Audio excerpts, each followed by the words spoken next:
دعویٰ کرتا ہے میں اللہ کو مانتا ہوں، رسول اللہ کو مانتا ہوں، میں کلمہ پڑھتا ہوں، تو اللہ تعالیٰ فرماتے ہیں میں ان کو خطاب کر رہا ہوں جو میرے بندے ہیں، جو ایمان کا دعویٰ کرتے ہیں، میں انہیں یہ خطاب کر رہا ہوں کہ یہ چیزیں جو ہے نا یہ آپ کو ہلاکت کے اندر نہ ڈال دیں۔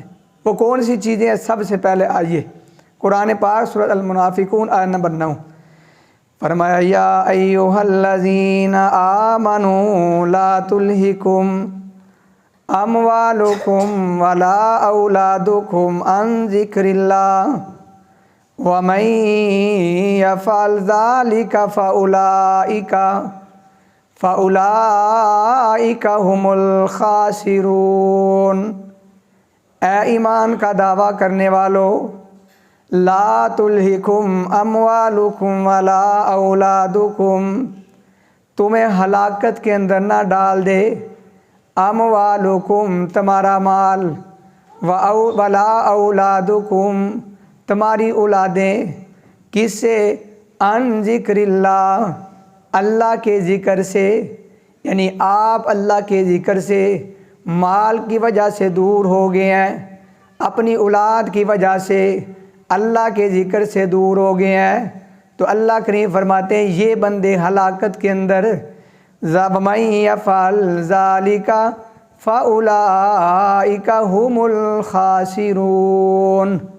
جو بندہ اس طرح کرے گا، یعنی مال کو ترجیح دے گا، اولاد کو ترجیح دے گا، دین کو چھوڑ دیتا ہے، تو اللہ کریم فرماتے ہیں فَأُولَئِكَ هُمُ الْخَاسِرُونَ۔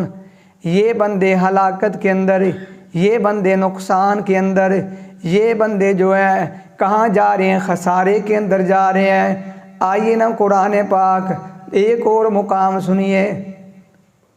بندہ یہ کام اس وقت کرتا ہے جب انسان کا اللہ کے اوپر یقین نہیں ہوتا، یعنی وہ سمجھتا ہے رزق جو ہے میں اپنے ذمہ لیا ہے، یعنی مال کی محبت اس وقت ہوتی ہے جب انسان کہتا ہے میں کماؤں گا پھر گھر چلے گا، میں ایسے کروں گا پھر کام چلے گا، تو اللہ کریم فرماتے ایسا کبھی نہیں ہوتا۔ ہمارا عقیدہ اور ہماری سوچ یہ ہونی چاہیے۔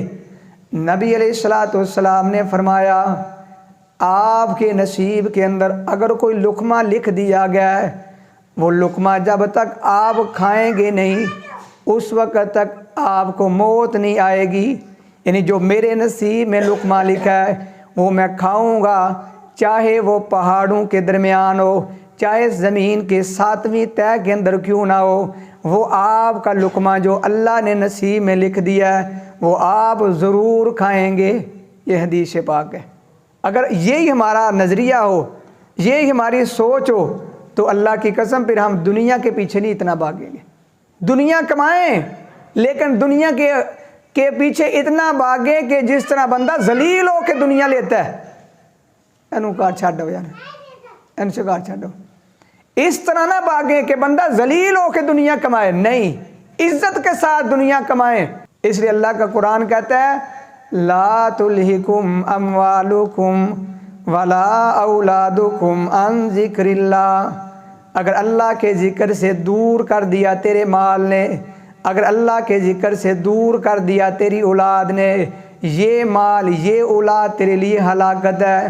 اگر قرآن پاک کا ایک اور مطالعہ کیجئے، سورۃ تغابن کے اندر اللہ کریم یہاں تک ارشاد فرماتے ہیں انما اموالکم و اولادکم فتنہ واللہ عندہ اجر عظیم۔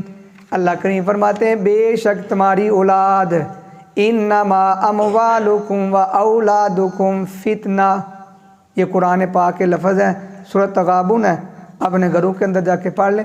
اللہ کریم فرماتے ہیں تمہارا مال، تمہاری اولاد تمہارے لیے آزمائش ہے۔ کیا چیز ہے؟ آزمائش ہے۔ نہ بھی دے تب بھی آزمائش، مل گئے پھر بھی آزمائش ہے۔ یہ غلط فہمی سے نکل جائیں کہ اللہ منو بڑا مال دیتے ہے میں آزمائشاں تو بچ گیا، اللہ منو اولاد دیتی ہے میں آزمائشاں تو بچ گیا، یہ ایسا نہیں ہوگا۔ اللہ کریم فرماتے ہیں یہ تمہارے لیے آزمائش ہے، امتحان ہے۔ امتحان کیسے ہے؟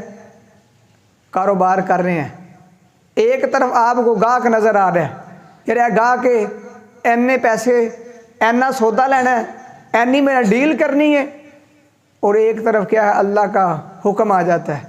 کیا حکم؟ حی علی الصلاۃ، حی علی الصلاۃ، حی علی الفلاح. یہ اللہ کا حکم آ گیا، آ جاؤ نماز کی طرف، آ جاؤ نماز کی طرف، آ جاؤ کامیابی کی طرف. لیکن یہ بندہ کیا کہتا ہے؟ نہیں نہیں، میرے کام کے اندر کامیابی، یہ میں کاروبار کر رہا ہوں، یہ گاہک جو آیا ہے اسے میں پگتا لوں تو میری کامیابی. نہیں نہیں، اللہ کا قرآن کہتا ہے کامیابی اس کے اندر ہے کہ اللہ کا ذکر آ گیا ہے، اللہ کا بلاوا آ گیا ہے، یہ کام کاج چھوڑتا ہے، کہتے ہیں اللہ کے ذکر سے میری مال، اللہ کے ذکر سے میری اولاد رکاوٹ نہ بن جائے، یہ بندہ کامیاب ہے. اور آئیے